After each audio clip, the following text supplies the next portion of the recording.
5 seconds. Start. Mr. Deputy Speaker, sir, the recommendation on certain observations of the board with regard to the policy on children of our country is really speaking a very good outcome and a very good exercise.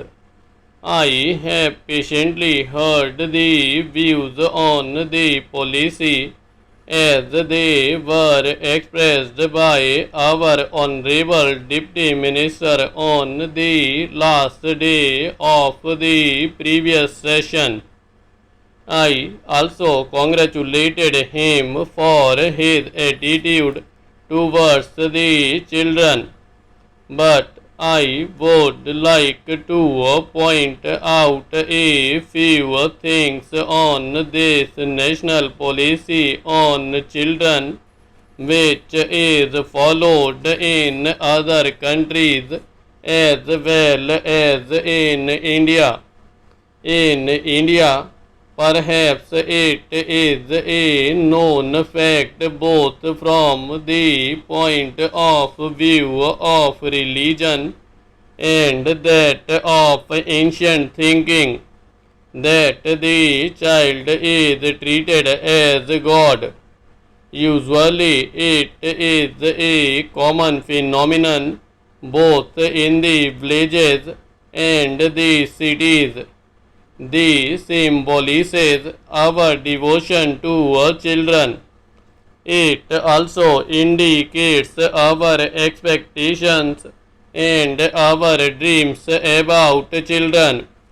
I would really appreciate that when we were under the British rule, we could not evolve a suitable policy in relation to children with a view to improving their conditions. But we are now a free country.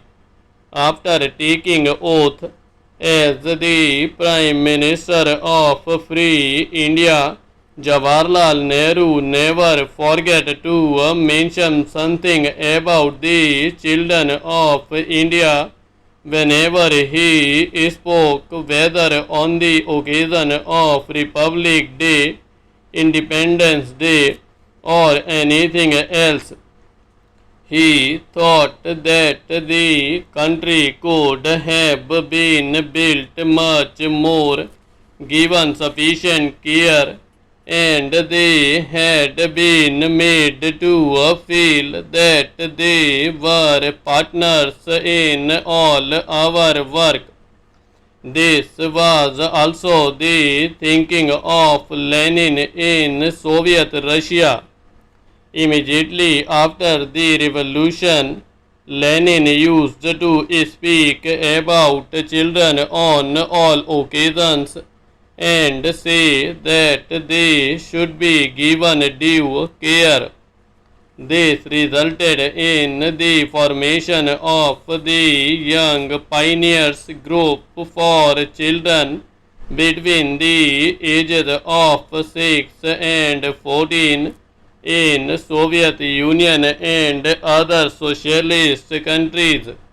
In all the socialist countries, this group is recognized, engineered, financed and administered by the governments and given highest priority in the matter of development. Similarly, measures have been undertaken recently in Iraq also. While I was there recently, I could see that they have adopted the same policy.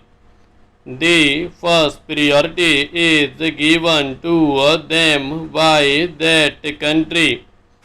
In our country, many organizations do take care of the children. Voluntary organizations and the state governments do provide them with many facilities. The recommendations are very nice. If we read them, they appear to be much more constructive than even the young pioneer groups programs in the Soviet Union.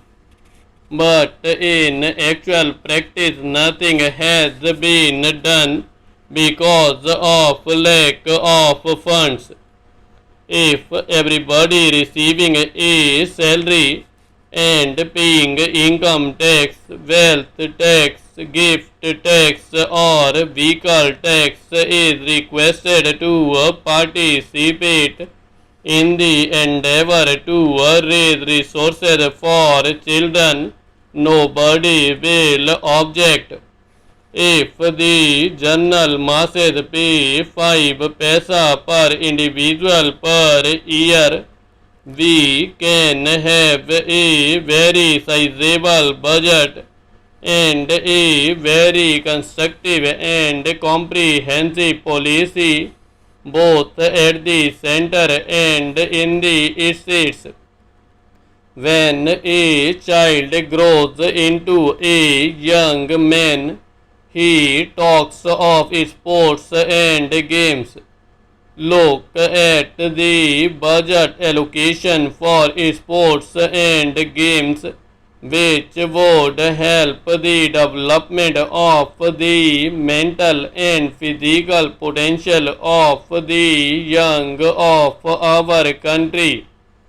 It is a small amount in comparison to what they spend in Middle Eastern countries. In a country having 100 crores of people, that is the second largest population in the world, children and youth are not given any financial expenditure support by the government. There is no compulsory item of expenditure for the promotion of the moral and cultural talents of the children in the national sphere.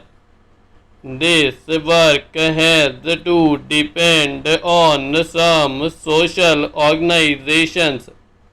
I do not object to the participation of voluntary organizations, but I do feel that when a country proclaims itself to be a socialist country or a country on its march towards socialism, the looking after the youth and children should be the basic pillars of the policy of the country.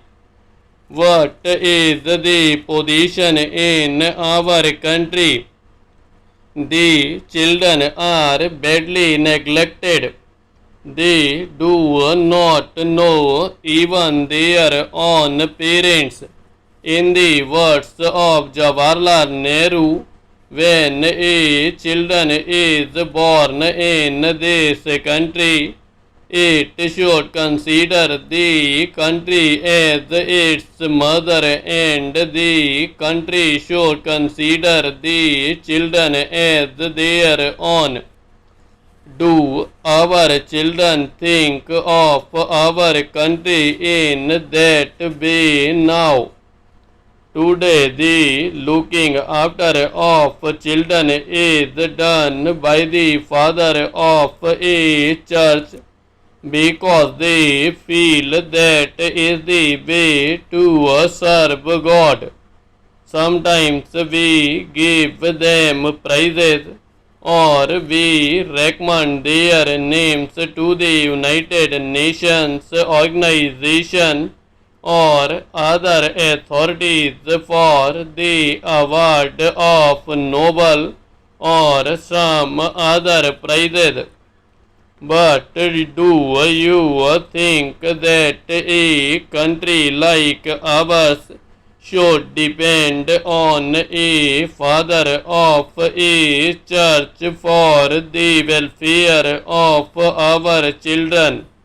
The moment a child is born in our country, it should be the responsibility of the country under our constitution and the rule of law as it obtains today.